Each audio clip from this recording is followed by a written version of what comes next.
سوال دریافت فرمایا ہے، بلکہ سوال تو کم ہے، انہوں نے ایک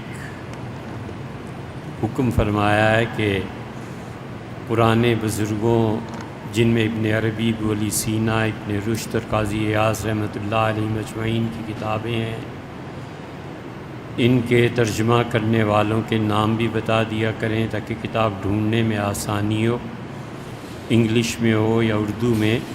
کتابوں کے کوئی بھی مکتب والے اس میں واضح رہنمائی اور مدد نہیں کرتے۔ دیکھیے بھیا، واضح آپ نے لکھا ہے تو عین سے نہیں ہے، ہا سے ہے۔ پھر ہا بھی تین قسم کی ہوتی ہیں، ایک ہا ہوتی ہے دو چشمی، اور دو چشمی ہا سے اردو میں کوئی لفظ نہیں بنتا، اور اس لیے یہ عرض کرتے ہیں کہ ماں باپ کی تعلیم کتنا اثر کرتی ہے۔ شاید 47 سال ہو گئے ہوں گے، والدہ صاحبہ جب پڑھاتی تھیں تو انہوں نے قاعدہ بتایا تھا کہ ہا سے اردو زبان میں کوئی لفظ نہیں ہے، اور بیٹے 15 الفاظ کے شروع میں استعمال مرکب کے طور پہ ہوتی ہے۔ کہ اس وقت کی بات یاد ہے، اللہ کا شکر ہے۔ اور پھر انہوں نے شروع کیا تھا کہ بے ہے کی بنی بے، پے ہے کی بنی پھے، ٹے ہے کی بنی ٹھے، جیم ہے کی بنی جے۔ یہ 15 مقامات اچھی طرح سختی سے یاد کروائے گے۔ یہ اسی لیے ہیں کہ ہم اپنی اردو زبان کو ٹھیک کریں اور ہم اپنی زبان پہ محنت کریں، ہمارے بچے یہ سیکھیں تاکہ انہیں پتہ چلے کہ ایک زبان کا سیکھنا بہت ضروری ہے زندگی میں۔ اگر کسی شخص کو ایک زبان پوری نہیں آتی تو یقین مانے کہ وہ تعلیم سے اتنا محروم رہ جائے گا کہ آخرت تو دور کی بات ہے، دنیا بھی برباد ہو، پڑھ ہی نہیں سمجھ ہی نہیں سکے گا کہ لکھا کیا۔ مسنون، اس کا وزن کیا بنتا ہے، اب اردو کی کتابوں میں عام طور پہ لکھا ہوتا ہے۔ تو بہرحال یہ واضح ہا سے ہے، ایک ہا دو چشمی ہے وہ نہیں، ایک ہا ہے حلوے والی، یہ وہ ہے، اور ایک ہا ہے جو علامہ فہامہ اس کے آخر پہ استعمال ہوتی ہے۔ تینوں کے الگ الگ قواعد ہیں۔ بابا اردو مولانا عبدالحق صاحب نے اس کی تشریح کی ہوئی ہے، اس کتاب کو پڑھنا چاہیے۔ اچھا جی، اصل بات یہ ہے کہ ابن عربی، ابو علی سینا، ابن رشد اور قاضی ایاز رحمہم اللہ، ان سب نے بھیا عربی میں لکھی ہیں۔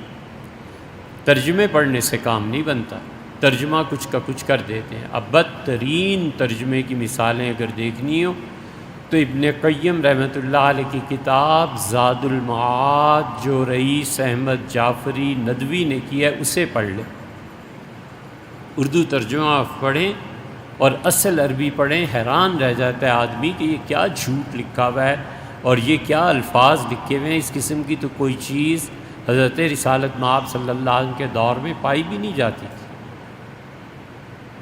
تو اس لیے ہمیشہ اوریجنل لینگویج آنی چاہیے۔ یہ جتنے جدید گمراہ ہیں نا، ان کی اصل مصیبت یہی ہے کہ ان میں سے چند ایک کو چھوڑ کے باقی سب اردو ترجمے دیکھ دیکھ کے حدیثیں روایتیں بیان کرتے ہیں، اردو ترجمے پڑھ پڑھ کے لامے بنے ہوئے ہیں، انہیں پتہ ہی نہیں ہے کہ اصل لفظ رسول اللہ صلی اللہ علیہ وسلم کیا استعمال فرمائے تھے اور اس پہ فتویٰ کیا بنتا ہے۔ تو اس لیے ترجموں سے اور اس سے کام نہیں چلتا۔ پڑھ لے اپنی تشریح تفہیم کے لیے، کسی بزرگ سے پوچھ لے، لیکن چپ رہے۔ تو اس لیے جہاں تک کتابوں کا تعلق ہے، مکتبوں والے تو اس لیے بیچارے گزری کہ انہیں کیا پتہ وہ کون سا پڑھے لکھے ہوتے ہیں، کاتب پڑھے لکھے تھوڑے ہی ہوتے ہیں۔ یہ جو پینافلیکس وغیرہ بناتے ہیں، بچے کوئی پڑھے لکھے تھوڑے ہی ہوتے ہیں۔ انہیں کیا پتہ یہ لفظ سین سے لکھنا ہے، سا سے لکھنا ہے، صاد سے لکھنا ہے؟ تو وہ تو بیچارے جاب کرنے کے لیے ہوتے ہیں، کیونکہ اگر اتنے ہی پڑھے لکھے ہوتے تو یہ کام کرتے، وہ تو اسکول نہیں گئے، پٹائی ہوتی رہی، تو اب کوئی نہ کوئی ڈھنگ تو کرنا ہے نا۔ تو اس لیے یہ ترجموں سے کام نہیں بنتے، اصل زبان آنی چاہیے۔ مثلا فرانسیسی میں ایک کتاب لکھی گئی، جب تک ہمیں یقین نہ ہو کہ یہ وہی چیز ہے، ہم کیسے بات کر سکتے ہیں؟ ہمارے ایک دوست ہیں ارشد صاحب، اللہ تعالیٰ بہت ہی جزائے خیر دے، جب فرانس سے یہ خاکوں وغیرہ کا کیا تو انہوں نے ہمیں لکھا کہ ہم سب سے اچھا کام سوچتے ہیں کہ ان لوگوں کا جواب یہ ہے کہ ہم فرانس میں حضور اقدس صلی اللہ علیہ وسلم کی سوانح کو عام کریں۔ بہت خوشی ہوئی اس سے کہ بچے نے کیا بلند پایا بات سوچی۔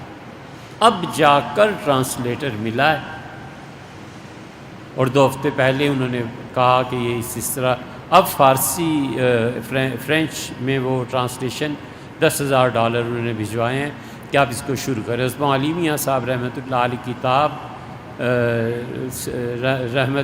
رحمت عالم، بہرحال حضرت رحمۃ اللہ علیہ کتاب لکھی ہے، اس کا وہ فرینچ میں ترجمہ کریں گے، اس لیے کہ ترجمہ کرنے والا اردو یا انگلش سے فرینچ سب چیزیں جانتا ہے نا، کہ انگلش میں فرینچ کیسے کی جاتی ہے۔ ان لوگوں کے وہ معتبر کتاب جب فرانسیسی پڑھیں گے، اس سے پتہ چلے گا کہ حضرت صاحب الرسالہ علیہ الصلوۃ والسلام کیا چیز تھی، کتنی بڑی ہستی تھی۔